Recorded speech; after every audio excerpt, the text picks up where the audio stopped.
A origem da minha família é de judeus da Polônia rural. Na maioria dos países do leste europeu, os judeus eram proibidos de ter propriedades, de ter terras. Nós vamos conhecer a história da imigração judaica a partir da trajetória de sobrevivência da família Ostrowiec. Os campos foram libertados pelo exército russo e meus avós foram uns dos sobreviventes. No pós-guerra, a família refez a vida em Munique e, devido às dificuldades econômicas, em 1953 eles decidem vir para o Brasil. Meu pai descobriu que tinha algumas empresas nos Estados Unidos que tinham descoberto a forma de reciclar o cartucho. Imediatamente, não pensou duas vezes, pegou a malinha dele, tornando assim a primeira empresa de reciclagem de cartuchos da América Latina. Sem conhecer direito o funcionamento da empresa, Alexandre foi trabalhar com o pai. Meu pai gostava muito de mergulho, até que em maio de 2003 ele fez um mergulho de alto risco. Pensei na hora, nunca mais vou ver meu pai. Eles deixaram para trás a terra natal e desembarcaram aqui com muito mais do que seus pertences. Trouxeram a força de seus ancestrais e a coragem para começar de novo. Em diferentes épocas, colocaram o trabalho a serviço do sonho.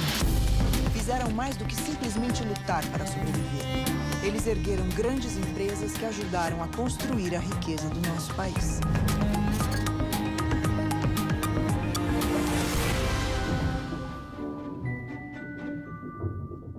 Eu acredito que da minha família eu vi esse desejo de construir alguma coisa, de ir para frente, de dar segurança econômica para a família. A ideia de construir uma grande empresa, de deixar um legado. Isso tudo eu observei os meus antepassados, meu avô, meu pai, buscando. E acho que isso ficou impresso em mim também.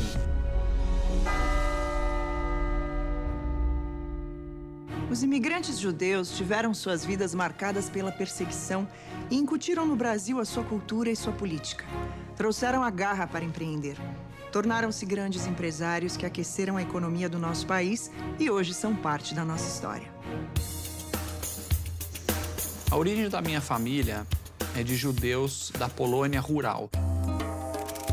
Os judeus chegaram na Polônia por volta de 1200, a convite do rei Kazimierz. Ele queria desenvolver a Polônia e ele achou que os judeus, como eram bons no comércio, poderiam ajudar a Polônia a se desenvolver economicamente. Na maioria dos países do leste europeu, os judeus eram proibidos de ter propriedades, de ter terras. Havia restrições a quais profissões os judeus poderiam exercer. Então, praticamente, se você vivia na Europa, ou você era dos normais, que era o branco, o cristão, etc., ou você era o diferente. E o diferente só tinha um, era o judeu. Os judeus nunca foram considerados cidadãos do país. Eles saíam na rua, já falavam assim, o que esses judeus estão fazendo aqui no nosso país? Mas isso se acentuou dramaticamente quando começou a Segunda Guerra Mundial. A Alemanha tinha saído da Primeira Guerra Mundial destruída. Hitler chegou no poder se aproveitando dessa baixa estima do povo alemão. E ele começou a culpar os judeus e os comunistas por serem os culpados disso. No dia 1º de setembro de 1939, a Polônia foi invadida pela Alemanha nazista e os meus avós estavam nesse contexto. A família foi dividida, foram para guetos. Onde vivia lá 5, 6 mil pessoas, os alemães colocavam 200, 300 mil pessoas. As pessoas no gueto morriam como moscas, porque não tinha comida, não tinha remédio, não tinha recurso.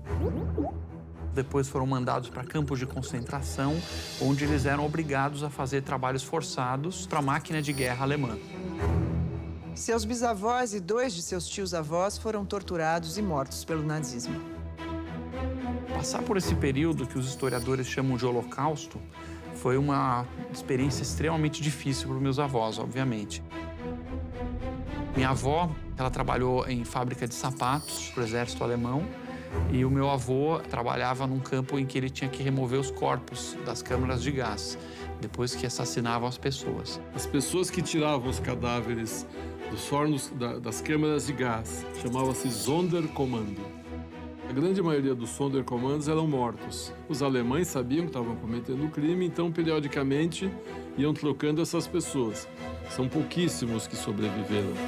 Meu avô conta que, certa vez, um alemão apontou uma arma para ele e falou: deixa eu matar mais um judeu. Ele se viu numa tensão enorme, né, um risco de vida iminente, e aí ele começou a tirar sarro do alemão que estava com a arma na cabeça dele. O cara perguntou: o que você está rindo aí, judeu? E ele falou: você vai gastar uma bala boa alemã com um mero judeu? O cara, na hora, falou: você tem razão, vai embora, daqui a pouco você vai morrer de qualquer jeito. E isso foi uma coisa que salvou a vida dele. Durante a guerra, ele ficou doente. Ele teve tifo. E quando ele teve tifo, era assim, a um passo da morte mesmo. E ele conta que naquela época ele queria se entregar, ele já pedia para morrer. Tanto que quando falava em Deus, ele falava assim: não acredito em Deus. Mas quando ele rezava, eu nunca vi ninguém rezar com tanta fé, com tanta força como ele. A Segunda Guerra Mundial terminou em maio de 1945. Um estudo feito pelo Instituto de Assuntos Judaicos de Nova York, no mesmo ano, contabilizou um total de quase 6 milhões de mortos. Os campos foram libertados pelo exército russo e meus avós foram uns dos sobreviventes. Eles foram para esses campos para ter assistência dos americanos, dos russos. E assim meus avós foram para Munique, onde lá se estabeleceram.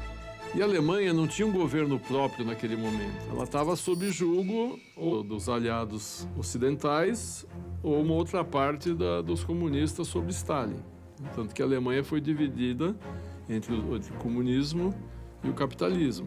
Havia uma demanda grande de cigarros americanos do lado russo e uma demanda de vodka russa do lado americano. Então, uma das coisas que meu avô fazia era ir de um lado para o outro, comprando e vendendo os produtos que cada um demandava, para poder fazer um pouco de dinheiro e sustentar a família. Foi logo nessa época que nasceu meu pai lá na Alemanha. A Alemanha, no pós-guerra, era um ambiente muito melhor do que está durante a guerra num campo de concentração. É claro que essas pessoas que sobreviveram ao Holocausto continuavam assustadas com o que poderia acontecer. Então, mesmo vivendo numa Alemanha controlada pelos americanos, ela via os alemães, ela ouvia falar em alemão, ela já se assustava. Então, eles sabiam que não era um lugar para ter futuro a longo prazo.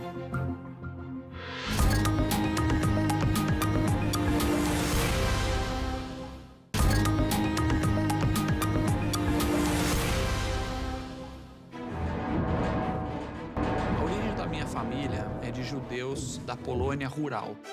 A Polônia foi invadida pela Alemanha nazista.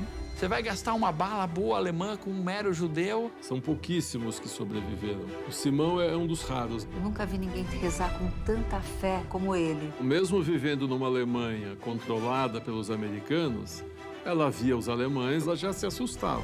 Então eles sabiam que não era um lugar para ter futuro a longo prazo. Os dois irmãos de Simão, sobreviventes de guerra, tinham conseguido o visto para emigrar para o Canadá. Simão tentou obter a permissão, mas teve o visto negado. Ele não pôde se juntar aos irmãos e aí pensou: bom, para onde que eu vou agora? E o Brasil era um país que todo mundo falava que era muito tolerante aos imigrantes, então eles decidiram ir para o Brasil. Meu avô, minha avó e meu pai pegaram um navio. Eles começaram, assim, embaixo do navio. Durante a travessia, Simão e Raquel estavam na terceira classe, mas como ele era um bom negociante, conseguiu colocar a família na primeira classe. No final da viagem, eles já estavam numa cabine em cima, amigo do comandante do navio, isso sem falar a língua. Chegando ao Porto de Santos, a família vem a São Paulo. Em 1953, o país vivia um momento de modernização industrial. Prestes a comemorar seus 400 anos, São Paulo estava em franca expansão. Já se gabava de ser uma cidade com mais de 1 milhão de habitantes e dizia: São Paulo não pode parar. Por enquanto, o índice de falha aqui está dando quanto? Está dando em torno de 2 a 3%. De linha, né? E retrabalha. Meu avô, minha avó e meu pai se instalam no bairro do Bom Retiro, que era um bairro muito tradicional da comunidade judaica. Em 1904, os primeiros registros da imigração judaica são de uma colônia gaúcha com 37 famílias originárias da Bessarábia. Entre 1933 e 1939, cerca de 17.500 judeus entraram no país. Então, quando eles chegavam ali no Bom Retiro, eles conseguiam alugar um quarto barato, alguém emprestava um dinheiro para ele começar um negócio. Eles falavam, na época, o Yiddish, que é uma língua tradicional judaica da Europa. Falavam alemão, polonês e tinham aqui que se virar com um novo idioma completamente diferente. Tinham outros que estavam na mesma situação e tinha dinheiro para estudar, para aprender português. Por ter habilidade nos estudos, Simão foi o escolhido. Ia para a escolinha de português, aí voltava, juntava todos os amigos e aí ele contava. Então ele foi o professor de todos também.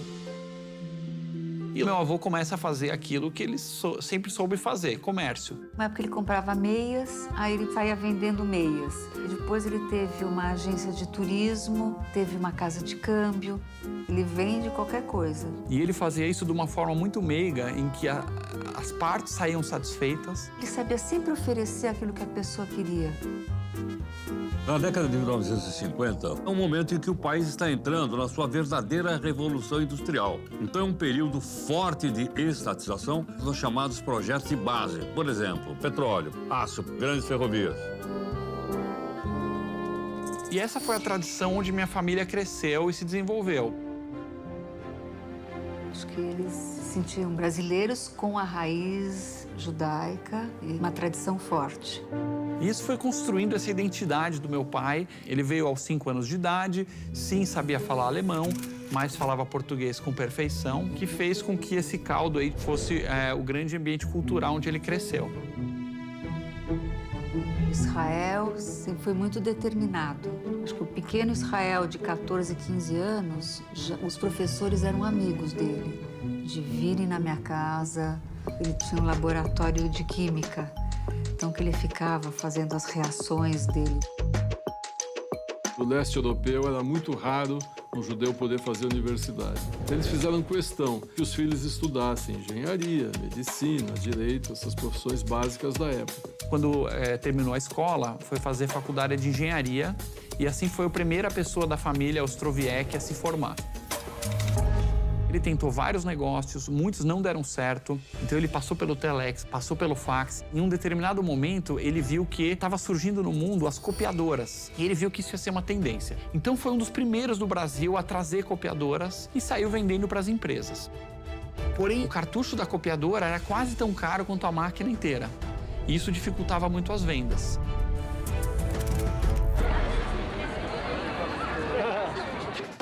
Israel era um pioneiro nas ideias dele. Ele enxergou que ele poderia pegar um material que normalmente ia para o lixo e poderia recarregar esse material e revender. Ele descobriu que tinha algumas empresas nos Estados Unidos que tinham descoberto a forma de reciclar o cartucho. Meu pai imediatamente não pensou 2 vezes, pegou a malinha dele e aprendeu a fazer a reciclagem de cartucho, tornando assim a primeira empresa de reciclagem de cartuchos da América Latina.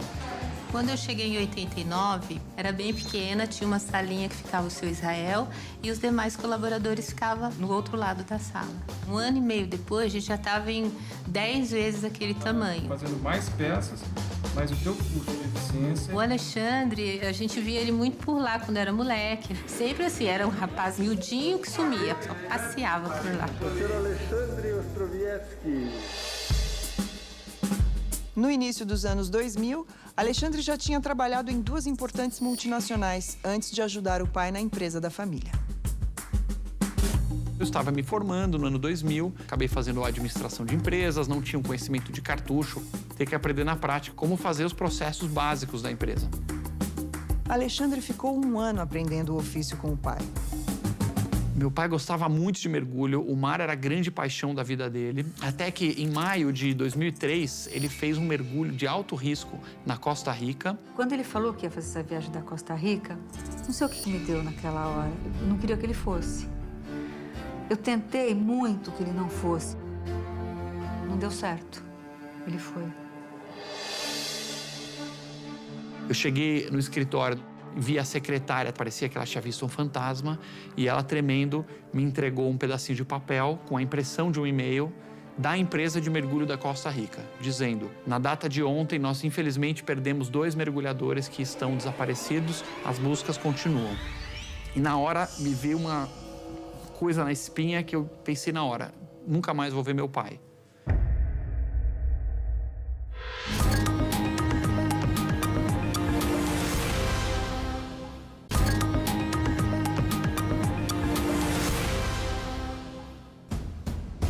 eram brasileiros com a raiz judaica.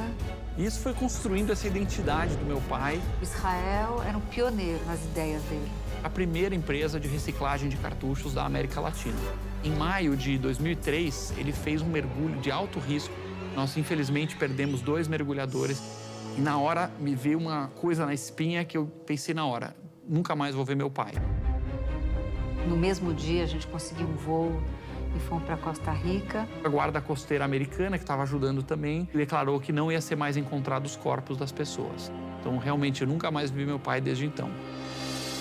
No último dia, entrou uma borboleta. Sei que a borboleta veio na minha mão.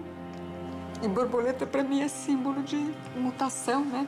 Foi para a mão do Alexandre. Aí a borboleta voou, foi embora. Apesar de eu ter essa tensão, nem por um segundo eu pensei em fechar a empresa. Como vai ser? O seu Israel morreu e agora assume o filho dele. Eu tinha 24 anos na época. Não tem experiência. Senti esse cheiro de medo em toda a empresa. Como que ele vai assumir uma empresa de 200 funcionários? Minha mãe falava assim, caminhe sempre com os pés no chão, firmes. E agir, ir para frente. Chamei toda a equipe e falei, nós vamos juntos fazer isso aqui acontecer. Ele trouxe pessoas para compor o time de gerentes dele na época, alguns não deram certo. O grande problema da Multilaser é que ela estava trancada num mercado de nicho com tendência de morrer, que era o cartucho reciclado. Saindo dos cartuchos, a gente começou a identificar novas tendências de consumo e começar a trazer produto bom, bonito e barato para abastecer o mercado. Aí eu faço o caixão, o azul, ó. E ele coloca o ponto aqui exatamente na escala, né? Que legal. O governo Fernando Henrique já melhora a renda ali da população, gera emprego e tal, uma série de coisas. E aí vem o governo Lula, ele dá continuidade à política econômica do governo Fernando Henrique e promove a inclusão. Com crédito, aumento de geração de empregos. E isso significa um aumento do mercado consumidor brasileiro. A gente viu que o PC, o computador pessoal, estava se popularizando como sendo um grande bem de consumo da classe CD no Brasil. O mercado de microcomputadores, de computadores para as pessoas usarem em casa ou então em pequenos escritórios, era um mercado novo. Então, o primeiro nicho que a gente identificou foram os periféricos, os acessórios que vão em volta do computador. O pessoal de administração fala assim, o oceano azul, que é uma parte do mercado onde não existe competição. Eles foram lá e ocuparam esse lugar, eles chegaram primeiro e conseguiram crescer por aí. Então a gente virou uma empresa especialista em importação e distribuição para o varejo de acessórios de computador, caixinha de som, fones de ouvido. O governo brasileiro foi mudando as regras de produção nacional e as regras foram forçando cada vez mais as empresas a investir em produção local. A Lei do Bem foi uma lei criada para dar benefícios tributários a empresas que investissem em pesquisa e desenvolvimento, quer dizer, em criação de tecnologia brasileira. Essa maquininha é muito show. A gente vai pegar mais algumas aí para botar uma em cada linha. E a gente começou a estudar esse assunto e viu que ia valer a pena fazer uma fábrica no Brasil. Com a fabricação, nós ficamos competitivos em ramos muito fortes, de muito volume. Câmera digital, MP3, o celular, os tablets e os computadores. Ele enxergou que a gente ia viver essa grande revolução tecnológica. Então a gente entrou numa nova liga com competidores muito mais peso pesado e faturamentos muito maiores. Temos hoje escritórios na China, temos uma fábrica em Minas Gerais, uma fábrica em Manaus e escritórios de representação em todo o Brasil. Eu acho que o Alexandre herdou do pai essa coisa do empreendedorismo, acho que vem da família. Agora, é engraçado, o ser humano, eu acredito que tem uma capacidade de reagir às circunstâncias muito forte. Então, as circunstâncias extraordinárias, elas demandam reações extraordinárias. Eu tenho uma teoria que essas pessoas que passaram pela guerra, que passaram por campos de concentração, perderam o medo da morte, perderam o medo de tudo. Ele perdendo o medo, é mais fácil ele empreender, porque ele sabe que começar um negócio e se o negócio não der certo, quebrar, ele vai começar de novo. Quem passou pelo que o sobrevivente passou, perdeu o medo de tudo.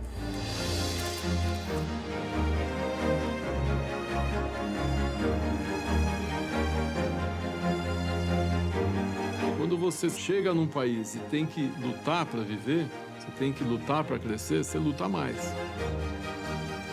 O Brasil é uma colcha de retalhos de imigrantes, o que enriquece muito o Brasil, porque você vem com uma bagagem, com coisas que não existiam no Brasil e isso acaba entrando para a cultura do povo.